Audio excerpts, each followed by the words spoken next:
Liz is a pyrokinetic or a fire starter. She basically can become energy.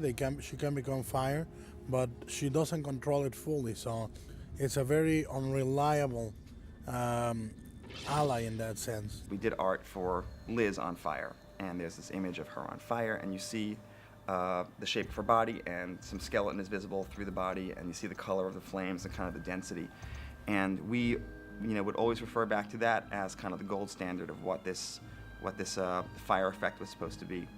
And that was very difficult. We created the fire in Liz's hand and the fire off her body when she's a kid using Maya fluids. And these fluids are a very sort of persnickety tool to use. Yeah, we started out with a prepackaged fluid dynamics tool, but once we got into it, we realized that we needed a much higher resolution, higher complexity, which means using a lot of data and a lot of calculation time. So we had to develop some of our own tools in order to make it possible to get those large-scale fires and the longer-running fires that we had in some of the shots. We knew that the fire needed to be blue.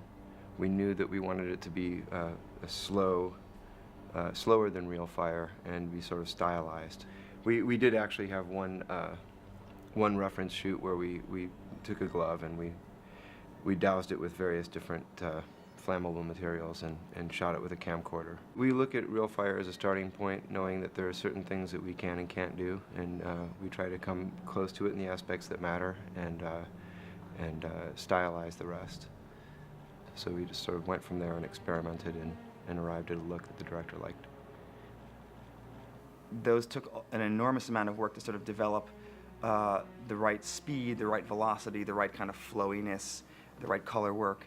And we worked pretty hard with Guillermo back and forth to kind of get the fire look that he wanted on the hand. And then also inside the hand, there was a sort of skeleton revealed through this fire. It was supposed to make the skin appear sort of translucent so that her skin or her flesh was glowing, but her bones weren't. So it's sort of something similar to shining a flashlight through the back of your hand. So that was something that we did by rendering an actual 3D skeleton and then compositing that in with the plate and a number of compositing tricks that we used.